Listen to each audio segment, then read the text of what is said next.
بسم اللہ الرحمن الرحیم۔ السلام علیکم، میں شجیع اللہ فراست۔ آپ دیکھ رہے ہیں نیشنل اور انٹرنیشنل نیوز پر مشتمل 4 ٹی وی کا خصوصی خبرنامہ دنیا بھر سے، یعنی خبریں آپ کی نظر سے۔ سب سے پہلے ہیڈ لائنز۔ عرفات ٹورز کے 25 سال مکمل ہونے پر حج 2025 کی بکنگ کرنے والے عازمین حج کے لیے cash back offer. Arafat tours ایک بھروسے مند نام۔ حج 2025 کی بکنگ کا آغاز ہو چکا ہے۔ 21 days shifting package Anjum hotel میں صرف 7,25,000۔ 21 days clock tower shifting package صرف 7,75,000 روپے میں۔ یہ آفر محدود مدت کے لیے for business man, NRI، UK، US and golf والوں کے لیے۔ مینا عرفات مزدلفہ میں بہترین سروسز، 3 وقت حیدرآبادی ذائقہ دار کھانے، AC بسز کے ذریعے مکہ اور مدینہ کی زیارتیں۔ زندگی کے سب سے عظیم سفر کے لیے آج ہی اپنی بکنگ کروائیں اور خود کو خوش نصیب بنائیں۔ عرفات ٹورز حج اینڈ عمرہ گروپس، پرانی حویلی، حیدرآباد۔ مہاراجہ دلہا ہاؤس پہ سوٹ اور شیروانی یقینی طور پر مارکیٹ سے 50% کم دام پہ حاصل کیجیے۔ باتیں نہیں، حقیقی طور پر وقت اور پیسے کی بچت کیجیے۔ سپر اسٹار سلمان خان کی فیملی بھی ہمارے کام سے بہت خوش ہے۔ یہ آفر صرف اور صرف مہاراجہ دلہا ہاؤس پر، ایک ہی دام، ہول سیل دام، ایبٹ سرکل، سدھی امبر بازار، گول مسجد، گن فاؤنڈری، ایبٹس، حیدرآباد۔ سیریا کی صورتحال کے لیے امریکہ اور اسرائیل ذمہ دار ہیں۔ ایک پڑوسی ملک نے بھی کردار ادا کیا۔ خامنائی کا خطاب، کہا مزاحمت کمزور نہیں ہوئی۔ سیریا میں امن و استحکام کا وقت آ گیا، عبوری وزیر اعظم کا بیان۔ HTS لیڈر جولانی نے کہا مغربی ملکوں کو پریشان ہونے کی ضرورت نہیں ہے۔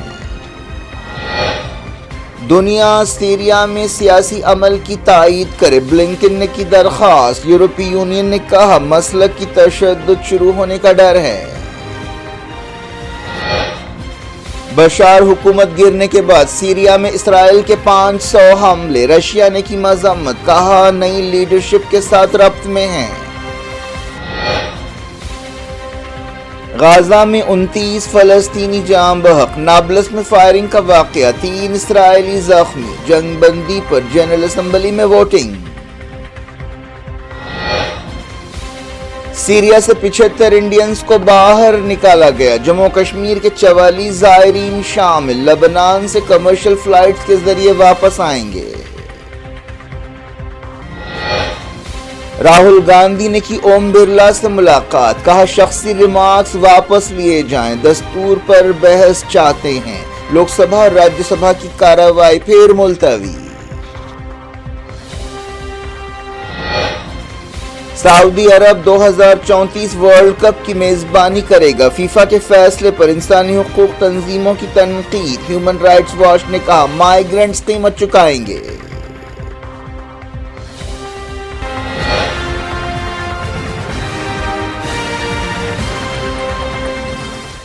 ہیڈ لائنز آپ نے دیکھی، خبروں کی تفصیل کی طرف آپ کو لیے چلتے ہیں۔ سب سے پہلے بات سیریا کی کرتے ہیں۔ سیریا کی عبوری حکومت کے وزیر اعظم نے کہا ہے کہ اب ملک میں امن و استحکام کا وقت آ گیا ہے۔ انہوں نے یہ بات ایک ایسے وقت کہی جب حیات تحریر الشام، HTS اور دوسرے گروپوں نے دارالحکومت دمشق پر قبضہ کیا اور لمبے عرصے تک حکومت کرنے والے بشار الاسد رشیا فرار ہو گئے ہیں۔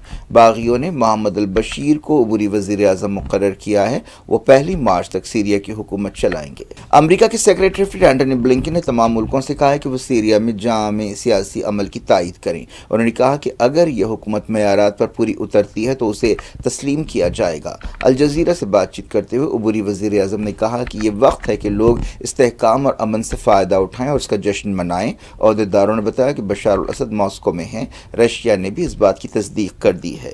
عبوری وزیر اعظم نے باہر کے ملکوں میں رہنے والے سیرین شہریوں سے کہا کہ وہ ملک واپس آئیں۔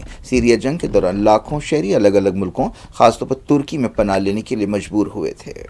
باغیوں کے لیڈر ابو محمد الجولانی نے اقتدار کی منتقلی کے لیے بات چیت کا اعلان کیا ہے اور کہا ہے کہ بشار حکومت کے دور میں ٹارچر اور جنگی جرائم کے ذمہ داروں کو جواب دہ بنایا جائے گا۔ بلنکن نے کہا کہ سیریا کی مستقبل کی حکومت قابل بھروسہ ہونی چاہیے اور اس میں مسلک کا دخل نہیں ہونا چاہیے۔ بلنکن نے امریکہ کی ترجیحات بیان کرتے ہوئے کہا کہ نئی حکومت کو مائنورٹیز کے حقوق کا احترام کرنا چاہیے اور انسانی مدد پہنچانی چاہیے۔ امریکہ نے کہا کہ نئی حکومت کو چاہیے کہ وہ سیریا کو دہشت گردی کا اڈا بننے سے روکے۔ سیریا میں اب بھی آئسس یا داعش سرگرم ہے، حالانکہ ایسا کوئی علاقہ نہیں ہے جس پر اب داعش کا کنٹرول ہے۔ حیات تحریر الشام HTS کے لیڈر ابو محمد الجولانی نے کہا کہ مغربی ملکوں کو سیریا کے حالات سے پریشان ہونے کی ضرورت نہیں ہے۔ اسکائی نیوز کو انٹرویو دیتے ہوئے انہوں نے کہا کہ سیریا استحکام کے راستے پر چل رہا ہے۔ اسکائی نیوز انٹرنیشنل کے نیوز ایڈیٹر زین جعفری اور مڈل ایسٹ پروڈیوسر سلیم الخالدی سے بات چیت کرتے ہوئے انہوں نے کہا کہ ملک ایک اور جنگ کے لیے تیار نہیں ہے اور نہ کوئی جنگ شروع کرے گا۔ انہوں نے کہا کہ سیریا کے عوام پہلے ہی برسوں کی جنگ سے پریشان ہیں۔ انہوں نے سیریا کی بحالی کے لیے ایرانی ملیٹنٹس، حزب اللہ اور بشار الاسد حکومت کے ایلیمنٹس کو ہٹانے کی ضرورت پر زور دیا۔ انہوں نے کہا کہ ان کی غیر موجودگی ہی حل ہے۔ سیریا کے حالات پر نظر رکھنے والی ایک تنظیم نے جو لندن سے کام کرتی ہے بتایا کہ داعش فائٹرز نے سیریا کے ریگستان میں 54 سرکاری سپاہیوں کو ہلاک کر دیا ہے جو فرار ہو رہے تھے۔ سیریا سے متعلق یونائیٹڈ نیشنز کے نمائندے گیر پیڈرسن نے اس دوران کہا کہ جن گروپوں نے بشار الاسد کو فرار کے لیے مجبور کیا ہے انہیں چاہیے کہ وہ ایک اچھا پیغام دیں۔ یورپی یونین کے خارجہ پالیسی چیف کاجا کلاس نے وارننگ دی ہے کہ سیریا میں مسلکی تشدد اور انتہا پسندی پھر سے ابھرنے کا خطرہ ہے۔ انہوں نے کہا کہ ہمیں عراق، لیبیا اور افغانستان جیسے وحشتناک حالات کو روکنا چاہیے۔ سیریا کی 14 سال سے چلنے والی سول وار میں ایک اندازے کے مطابق 5 لاکھ لوگ مارے گئے تھے اور ملک کی آدھی آبادی بے گھر ہوئی تھی۔ ایران کے سپریم لیڈر سید علی خامنائی نے سیریا کی تازہ صورتحال کے لیے امریکہ اور اسرائیل کو ذمہ دار ٹھہرایا ہے۔ خامنائی نے چہارشنبے کی صبح ہزاروں لوگوں سے تہران کے امام خمینی حسینیہ علاقے میں خطاب کیا۔ انہوں نے کہا کہ اس بارے میں کوئی شبہ نہیں ہے کہ سیریا میں جو کچھ ہوا ہے وہ امریکہ اور صہیونیوں کا کیا دھرا ہے۔ اس کے ساتھ ساتھ انہوں نے یہ بھی کہا کہ سیریا کے ایک پڑوسی ملک نے اس میں اہم کردار ادا کیا ہے اور اب بھی کر رہا ہے اور ہر کوئی اسے دیکھ سکتا ہے۔ ان کا صاف اشارہ ترکی کی طرف تھا۔ انہوں نے کہا کہ سیریا کے پرجوش نوجوان قبضہ کیے ہوئے علاقوں کو آزاد کرائیں گے۔ اس بارے میں کسی کو کوئی شبہ نہیں ہونا چاہیے کہ ایسا ہو کر رہے گا۔ انہوں نے کہا کہ امریکہ خطے میں اپنے قدم مضبوط کرنے کی کوشش کر رہا ہے، انشاءاللہ وہ اپنے مقصدوں میں ناکام رہے گا۔ انہوں نے ان تجزیوں کو رد کر دیا کہ حالیہ واقعات کی وجہ سے اسلامی جمہوریہ ایران کمزور ہوگا۔ انہوں نے کہا کہ خدا کی قسم ایران مضبوط اور طاقتور ہے اور مزید طاقتور ہوگا۔ خامنائی نے یہ بھی کہا کہ سیریا کی مدد کی تمام تیاریاں کی گئی تھیں لیکن امریکہ اور اسرائیل نے تمام ہوائی اور زمینی راستے بند کر دیے۔ انہوں نے کہا کہ ہم بھی مشکل حالات میں تھے۔ انہوں نے کہا کہ اگر سیریا کی کوئی مرضی ہوتی تو اس کے آسمان بند نہیں ہوتے۔ خامنائی نے کہا کہ گھمنڈی طاقتوں کے ایجنٹس سیریا کے حالات سے خوش ہیں۔ وہ سمجھ رہے ہیں کہ سیریا حکومت کے گرنے کے بعد مزاحمتی محاذ کمزور ہو گیا ہے۔ مزاحمت کا محاذ کوئی کھلونا نہیں ہے۔ مزاحمت ایک ایمان ہے، ایک فکر ہے، یہ ایک دلی جذبہ ہے۔ مزاحمت ایک مکتب ہے۔ مزاحمت عقیدہ ہے اور عقیدہ دباؤ میں اور مضبوط ہوتا ہے۔ اس دوران دمشق میں بازار کھلنے لگے۔ BBC نے ایک رپورٹ میں کہا کہ بشار حکومت گرنے کے بعد لوگ وہاں پر بہت خوش نظر آ رہے ہیں۔ خبروں میں کہا گیا کہ اسرائیلی فوج نے دمشق کے قریب کئی دیہاتوں پر قبضہ کیا ہے اور اس کے ٹینکس دارالحکومت سے 20 کلومیٹر کی دوری پر ٹھہرے ہوئے ہیں۔ اسرائیلی فوج نے کہا کہ اس نے بشار حکومت کے گرنے کے بعد سیریا میں 500 سے زیادہ حملے کیے ہیں۔ یہ بھی کہا گیا کہ ان حملوں میں ہتھیاروں کے ڈپوز اور ذخیروں کو نشانہ بنایا گیا۔ ایسا اس لیے کیا گیا تاکہ ان ہتھیاروں کو اپوزیشن فورسز کے ہاتھ لگنے سے روکا جائے۔ قطر نے سیریا میں جلد سے جلد سفارت خانہ کھولنے کا اعلان کیا ہے۔ سول وار کے دوران قطر اور سیریا کے درمیان تعلقات ٹوٹ گئے تھے۔ حالیہ عرصے میں بعض عرب ملکوں نے سیریا کے ساتھ تعلقات بحال کیے لیکن قطر ان میں شامل نہیں تھا۔ قطر کی وزارت خارجہ کے ترجمان ماجد الانصاری نے کہا کہ سفارت خانہ کھلنے سے قطر کی طرف سے انسانی مدد پہنچانے میں مدد ملے گی۔ سیریا میں لوگ بدنام زمانہ جیل کی تلاشی لے رہے ہیں تاکہ وہ اپنے لاپتہ پیاروں کو ڈھونڈ سکیں۔ اپوزیشن فورسز نے دمشق پر قبضے کے بعد اس جیل کو توڑ دیا تھا اور کئی قیدیوں کو رہا کیا تھا۔ لوگ اس جیل میں کھدائی بھی کر رہے ہیں تاکہ یہ معلوم کیا جا سکے کہ کیا وہاں کوئی دفن ہے۔ رشیا نے سیریا میں اسرائیل کے حملوں کی مذمت کی ہے۔ کرملن کے ترجمان ڈمیٹری پیشکوف نے کہا کہ رشیا چاہتا ہے کہ سیریا جلد سے جلد معمول پر آئے۔ انہوں نے کہا کہ ماسکو سیریا کی نئی لیڈرشپ کے ساتھ ٹچ میں ہے تاکہ وہاں رشیا کے فوجی اڈوں کی حفاظت کی جا سکے۔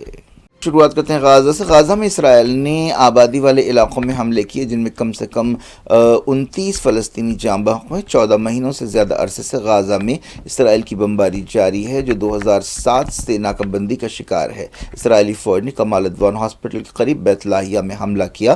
مرنے والوں کی تعداد اور زیادہ بھی ہو سکتی ہے۔ یہ حملے ایسے وقت کیے گئے جب جنگ بندی کی بات چیت بھی جاری ہے۔ غازہ کی وزارت صحت نے بتایا کہ اب تک کم سے کم 44,805 فلسطینی جاں بحق ہوئے ہیں اور 1,06,257 زخمی ہوئے ہیں۔ اسرائیلی فوج نے بعض دوسرے علاقوں میں بھی حملے کیے۔ غازہ جنگ کے 432 دن پورے ہو چکے ہیں۔ مغربی کنارے میں بھی اسرائیلی کارروائیاں جاری ہیں۔ مغربی کنارے میں نابلس کے قریب بندوق برداروں کی فائرنگ میں 3 اسرائیلی زخمی ہوئے۔ یہ حملہ مزار یوسف کے قریب کیا گیا۔ اس مقام پر یہودی اور مسلمان دونوں کا دعویٰ ہے۔ ایک رپورٹ میں کہا گیا کہ اسرائیلی حکومت نے یروشلم کے قریب مزید 3 یہودی بستیوں کی تعمیر کو منظوری دی ہے۔ یہودی بستیوں کا پھیلاؤ لمبے عرصے سے اسرائیل فلسطین بات چیت کے راستے میں سب سے بڑی رکاوٹ ہے۔ UN جنرل اسمبلی کی ایک میٹنگ ہو رہی ہے جس میں غازہ سیز فائر کے بارے میں ووٹنگ ہونے والی ہے۔ جنرل اسمبلی میں اس سے پہلے بھی جنگ بندی کی تائید میں قراردادیں منظور ہوئی ہیں لیکن ایسا کوئی طریقہ نہیں ہے کہ ایسی قراردادوں پر عمل کیا جائے۔ معلوم ہے کہ قرارداد میں فوری کسی شرط کے بغیر پائیدار جنگ بندی کی ضرورت پر زور دیا گیا اور کسی شرط کے بغیر ہوسٹیجز کو رہا کرنے کا مطالبہ کیا گیا۔ سربیا کے صدر الیگزینڈر سووچ نے کہا ہے کہ مغربی ملک ان کی حکومت گرانے کی سازش کر رہے ہیں۔ انہوں نے الزام لگایا کہ احتجاجی مغربی ملکوں سے گٹھ جوڑ کر رہے ہیں لیکن وہ سیریا کے صدر بشار الاسد نہیں ہے کہ ملک سے بھاگ جائیں۔ صدر سربیا رشیا کے صدر ولادیمیر پوٹین کے قریبی اتحادی سمجھے جاتے ہیں۔ لوٹتے ہیں انڈیا۔ لوک سبھا کے leader of opposition Rahul Gandhi نے اسپیکر اوم برلا سے ملاقات کی اور ان سے خواہش کی کہ بی جے پی ارکان پارلیمنٹ کی طرف سے ان کے خلاف کیے گئے ریمارکس کو ریکارڈ سے باہر کیا جائے اور پرسکون کارروائی کو یقینی بنایا جائے۔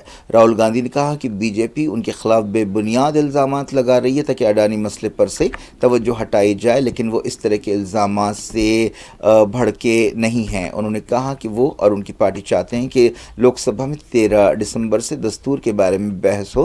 انہوں نے بی جے پی ارکان پارلیمنٹ سے کہا کہ وہ ان کے خلاف کچھ بھی کہہ سکتے ہیں لیکن دستور پر بحث ہونی چاہیے۔ اس دوران لوک سبھا میں کانگریس کے ڈپٹی لیڈر گورو گوگوئی نے اسپیکر کو خط لکھتے ہوئے کہا کہ بی جے پی رکن پارلیمنٹ نشی کانت دوبے کے ریمارکس کے خلاف پارٹی کی شکایت پر غور کیا جائے۔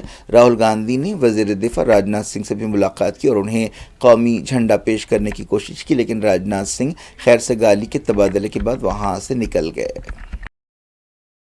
کانگریس اور اپوزیشن پارٹیوں کے ارکان پارلیمنٹ کی سیڑھیوں پر روزانہ نئے طریقوں سے احتجاج کر رہے ہیں۔ وہ اڈانی مسئلے پر بحث کا مطالبہ کر رہے ہیں۔ اس مسئلے پر مسلسل پارلیمنٹ کی کارروائی متاثر ہو رہی ہے۔ صدر کانگریس ملکارجن کھڑگے نے الزام لگایا کہ راجیہ سبھا کی کارروائی قاعدوں کے تحت نہیں چلائی جا رہی ہے۔ لوک سبھا میں کانگریس کے ارکان نے منی پور، اڈانی اور دوسرے مسئلوں پر گڑبڑ کی اور کہا کہ منی پور میں ناکامیوں کو چھپانے کے لیے جارج سوروس کا مسئلہ اٹھایا جا رہا ہے۔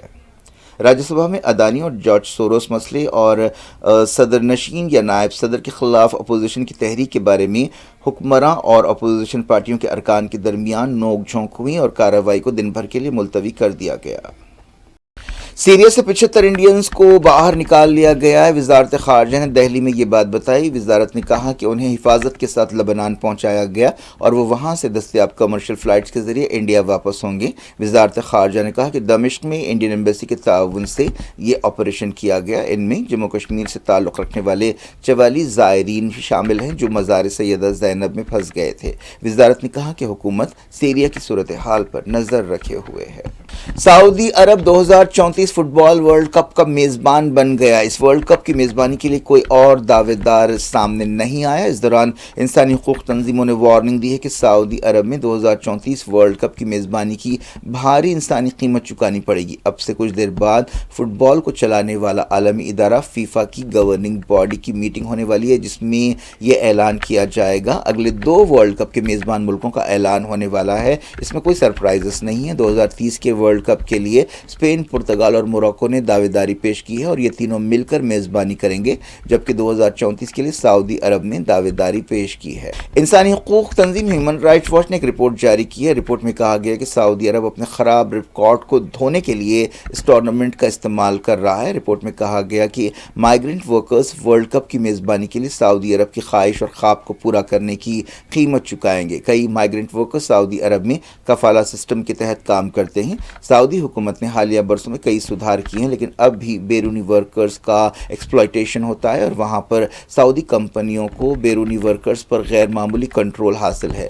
سعودی عرب میں پریس کی آزادی پر بھی تشویش پائی جاتی ہے۔ اس کے علاوہ کئی دوسرے مسائل ہیں جن میں عورتوں اور LGBT کے حقوق بھی شامل ہے۔ قطر میں ورلڈ کپ کی میزبانی کے وقت بھی ایسے مسائل اٹھائے گئے تھے۔ انسانی حقوق تنظیموں نے سعودی عرب کو ورلڈ کپ کی میزبانی دینے پر فیفا پر تنقید کی اور کہا کہ جب تک سعودی عرب کا انسانی حقوق ریکارڈ بہتر نہیں ہو جاتا یہ عمل روک دینا چاہیے۔ ایک انسانی حقوق کارکن دینا الحلول نے کہا ہے کہ MBS کے دور میں سعودی عرب میں ظلم جاری ہے۔ ان کی بہن کو 2018 میں عورتوں کے حقوق کے لیے آواز اٹھانے کے لیے جیل میں ڈال دیا گیا تھا۔ اب بھی ان پر بیرونی سفر پر پابندی ہے اور وہ ملک چھوڑ کر نہیں جا سکتی۔ 7 سال پورے ہو چکے ہیں۔ دینا الحلول نے اب تک اپنے خاندان والوں سے ملاقات نہیں کی ہے۔ انہوں نے کہا کہ سعودی عرب ایک خالص پولیس اسٹیٹ ہے۔